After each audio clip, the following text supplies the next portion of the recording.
I also want to talk about James Van Der Beek, and specifically just about, well, the cost of healthcare. And I know some people have pointed out to me, they're like, well, James Van Der Beek had really good health insurance. And they're like, I generally agree with you, but it's not quite the point. I'm like, no, I think it still is. I think it still is. And they're like, yeah, his wife is anti-vax. I'm like, yeah, that's crazy. That's awful. But the truth is that when we talk about the healthcare system being designed to benefit multi-billion dollar corporations and to crush everybody else, that also includes people who are millionaire. I mean, I don't know what James Van Der Beek's finances are. I mean, certainly I think seeing as they've launched a GoFundMe and that he was selling off memorabilia, I don't think that's indicative of his family being in a good financial spot, but it's like, this is something that even millionaires, even people who were successful television actors, our healthcare system is so fucked. It is the most expensive in the world. It is crushing people every single day, even those with health insurance, even those who have more means than other people in this country. It's like, unfortunately, that is just how, that's how brutal our healthcare system is. It doesn't matter how rich you are, you're still human, and healthcare is a human right. Yeah, absolutely. So anyway, yeah, James Van Der Beek from Dawson's Creek passed away. He passed away. He had been he had cancer for the last couple of years. I think he was diagnosed in like 2022 or 2023, and he passed away this week.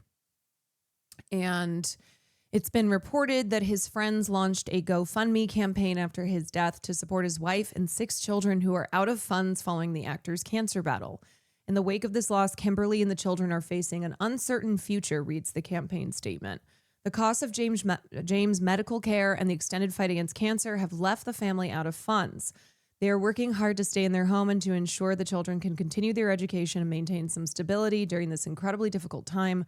The support of friends, family, and the wider community will make a world of difference as they navigate the road ahead. Your generosity will help cover essential living expenses, pay bills, and support the children's education. Every donation, no matter the size, will help Kimberly and her family find hope and security as they rebuild their lives. Thank you for considering a gift to support them.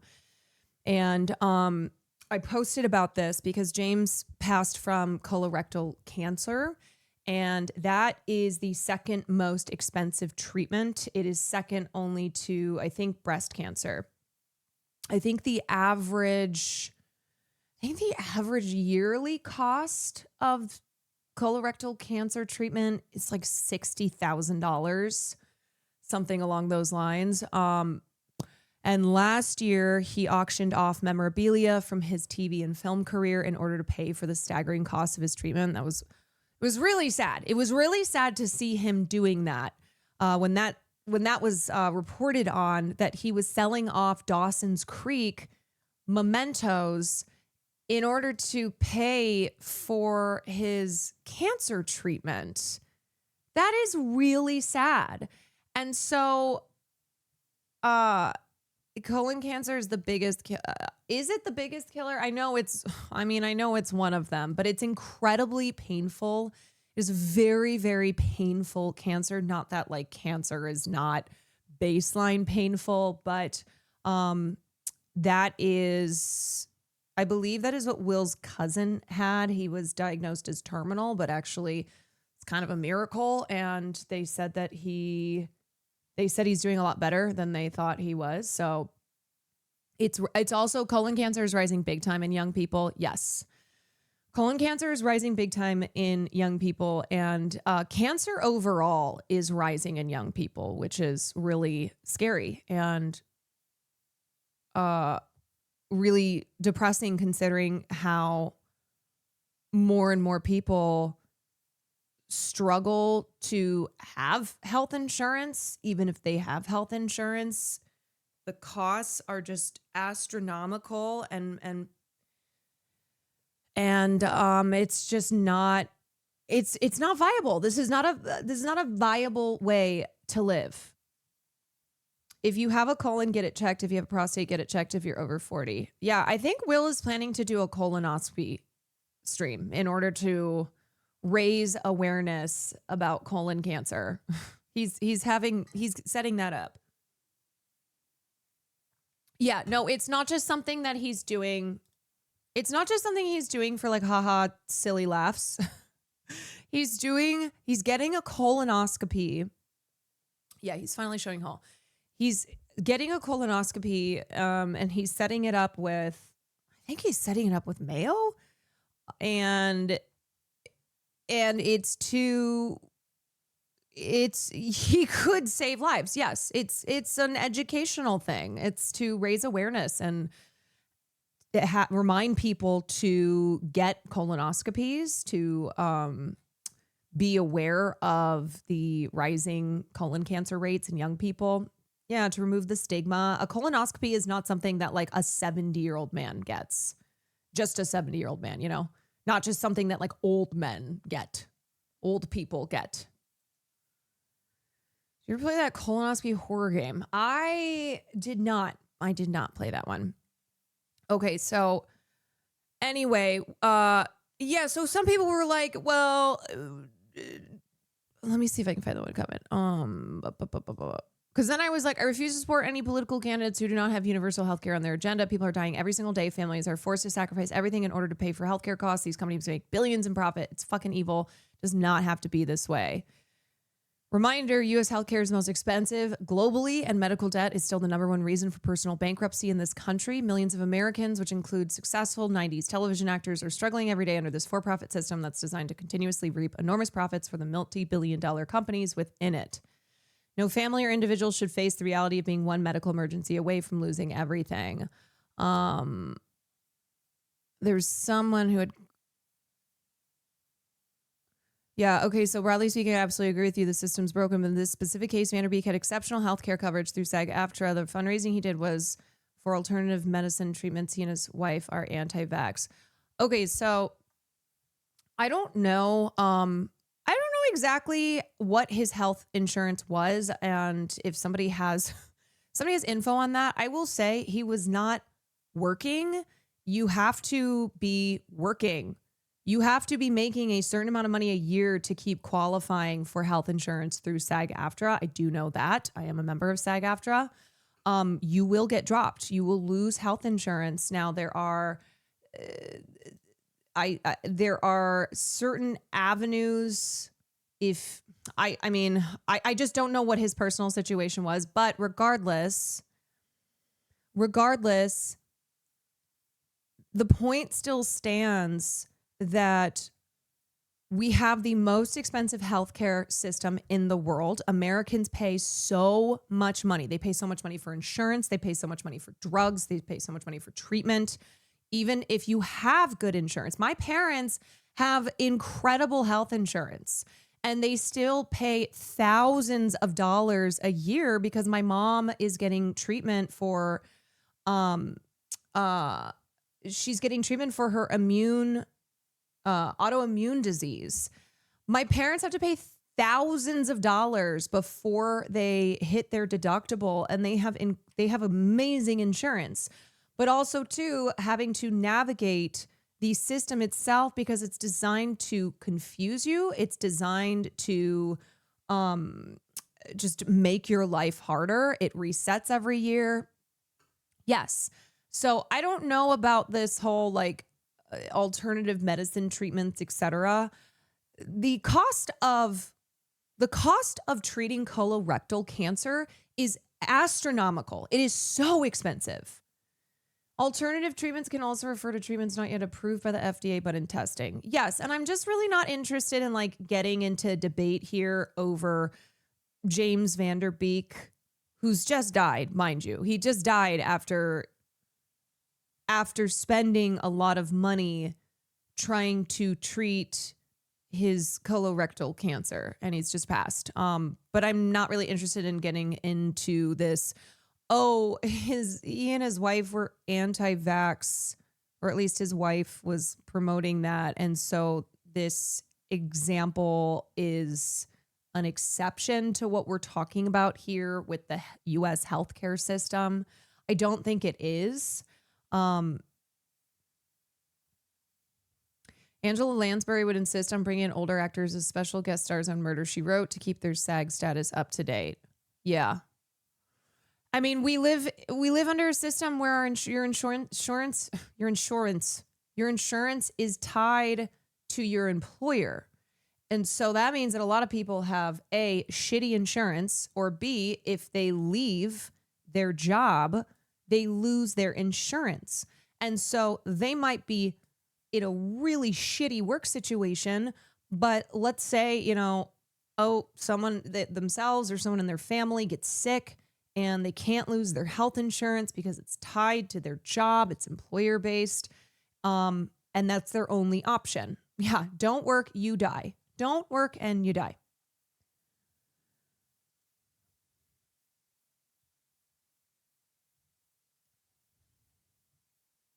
I'm on Medicare because I'm disabled. It costs me $202 a month and I still have to pay 20% of my cost of everything. Yes. Even when you are getting help from something like Medicare, which Republicans have been slashing at every turn. They love slashing Medicare benefits. One thing they love to do. They like to take an already bad situation and make it so much worse. But you are still paying money and you are still not getting not always getting access to all the treatment that you need.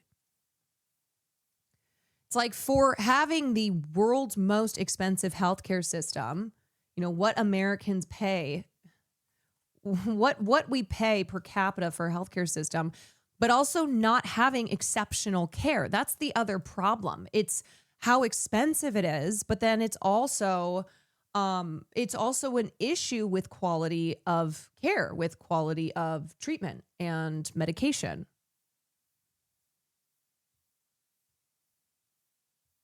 I'm about to take out a $5,000 loan because I can't afford my insurance. Doesn't cover my eye lens replacement in March. Every time we talk about the insurance industry, everybody's got a story. Everyone. We all do. If you live in the United States of America, you are deeply affected by this. You basically hope that nothing bad happens because most of us are one medical emergency away from losing savings, from losing housing. That's why we say, you are one paycheck, you are one unforeseen accident or medical diagnosis away from being homeless. You are closer to being on the streets than you are to being a billionaire. And one major reason for that is because of healthcare in this country. It is still the number one reason for personal bankruptcy. It is something that all of us, at some point in our lives have to rely on medical care. And maybe you think, oh, I'm fine. Well, maybe right now, but anything can happen. Anything can happen. And you don't want to live under a system where if that thing happens, you are fucked. We are the only industrialized nation without a universal healthcare system. Yes, and we were talking about this yesterday, that Cuba is a place that produces some of the best doctors and medical professionals in the world, for it being so bad and communist over there. The healthcare is incredible, and the just high level of medical professionals. And during Hurricane Katrina, Cuba had offered to send a delegation of doctors and medical supplies, and the U.S. government said no. Nope. Yep. They would rather us die. They would rather us die from not having health insurance as long as these companies make billions of dollars, they'd rather people die after a disaster like Hurricane Katrina than to have than to get medical assistance from a place like Cuba. Hassan said he's working on a trip to Cuba. Do you think it will be fair? No, that will most likely be separate. He I think is working on this delegation that people are trying to put together right now, a flotilla type delegation. And then we did talk about Fear and Cuba, but that would be a separate trip. This is why Celine and Kanye were infuriated with the government over Katrina. Yeah, I mean, Kanye West, who famously once upon a time said George Bush doesn't care. George Bush hates black people. George Bush doesn't care about black people. And then later on in his life, he started saying other things that were not as based, that were not as correct. I have a medication I've been taking for a year with my new insurance. They've required a pre-auth for every fill, and they bounce it back and forth so many times before the insurance will approve it. Because this is how the system is designed. When we talk about the system being broken, no. The system is working the way that it's been designed. Healthcare is it is broken as far as how unbelievably fucked it is in the United States. How unbelievably fucked Americans are because of this massive for-profit system. But the system itself is working as designed. I was raised without health insurance. My family made too much for government assistance, but too little to afford insurance. I didn't get health insurance in my late 20s, and I paid for my own. Yeah, and that is why I said here, and this is, as always, I like to take one piece of news and make a broader point here. And people right now are screaming at leftists who have said that they will not just vote for the centrist candidate. They're not going to pledge to vote for a Gavin Newsom right now. First of all, it's 2026. It's 2026. We're talking about the next election in 2 years, presidential election 2 years from now. Why are we going to hand over our votes 2 years early? What motivation will these people have? Why would the Democrats have to put forth any real progressive agenda if people right now are like, yeah, I'll vote for you. Yeah, I'll vote for Gavin Newsom, who hasn't even announced that he's running. It's ridiculous. And here's the thing. For me, I am never going to support a political candidate who is not about universal health care. If Medicare for all if M4A is not a part of your platform, we ain't voting for you. Because this was something that in the last election was not on the table. Whereas in 2020, you had Democratic candidates forced to talk about healthcare, and forced to at least temporarily pretend that they were about some type of universal coverage because of Bernie Sanders. Because Bernie Sanders is healthcare as a human right. Bernie Sanders is Medicare for all. And because he was incredibly popular and had a diverse and large coalition, other candidates like a Kamala Harris went, oh yeah, me too. And then walked back on it. And then healthcare was just taken off the table. It was not front and center in the 2024 presidential election as it should have been. So this is something that we have to be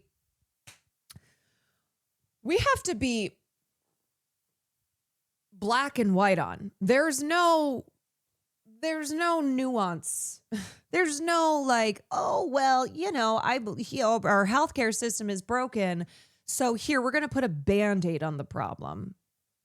No, this is you either support universal healthcare, you either support healthcare being a human right, which means that every single person should be guaranteed access, or you don't. And if you don't, then we are not voting for you. Yeah, you're with us or you are against us. You are either with us or you are with these multi-billion-dollar insurance and drug companies that are making hand over fist every single quarter. They are making so much money off of people dying. Tens of thousands of Americans die every year because of lack of access to care. That should not be happening. In the United States of America, we got people dying every single day because they cannot access care. The fuck is that? Yeah, you're either with people or you're against people, and being against the people means that you make money from people dying. You are against the people, which means death. This is a life or death position. Shitlibs are so dumb. People like Gavin Newsom, Biden, and Kamala is one of the reasons why Trump rose to power. I just don't understand handing over your vote, which is your leverage. 2 years before we've even gotten to the next, to the next presidential election. Why are you already? Yeah, Trump is evil. There are so many things I think every single day about Trump that I cannot say. I cannot Fed post. He is evil. It is not a matter of thinking that Trump is better than these candidates. It's we need these candidates to be effectively progressive options. We need them to move to the left in order to make things better here. You can't make things better by status quoing it. You can't make things better by fixing the optics. I don't know. It's already exhausting, y'all. It is already exhausting, and we just started 2026. We got 2+ years. And if you thought it was bad, this last time around, it is going to be levels of insufferability that we think we've seen, but we've really not yet. Hogan, thank you for the gifted to Trump is evil. Yeah, it's this false equivalency where liberals will be like, oh, so you're saying that Trump is just the same, or that Gavin Newsom is the same as Trump, or you're saying that even Trump is better. And it's like, no, what we're saying is that we wish that you exercised your power. We wish that you weren't just handing over your votes when these are people who then will not feel the pressure in like I just used the example of candidates in the Democratic primary who were pressured to move to the left on healthcare, who were talking about Medicare for all because that's what Bernie's whole thing was. And Bernie was really popular. And people were like, yeah, that is what we deserve. Yeah, we do deserve health care. We do deserve this. Libs are already saying excluding pro-Israel candidates is a purity test they don't care about. Yes, they're just going to run this back. They were saying this stuff when the Democrats were facilitating a genocide.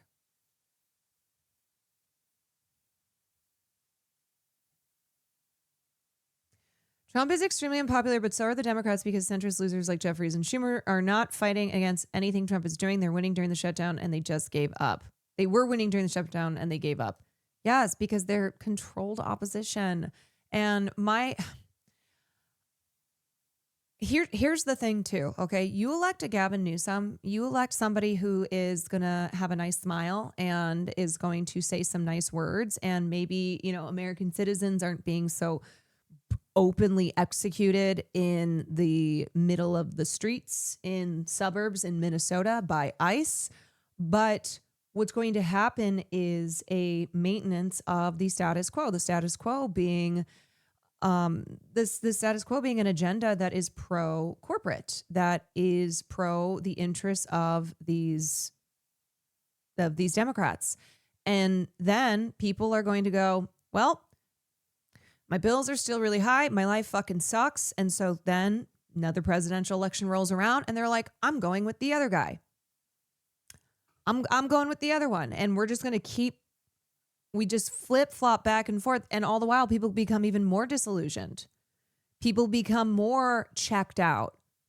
It's harder. It's harder to get folks energized unless we give them something to feel energized towards.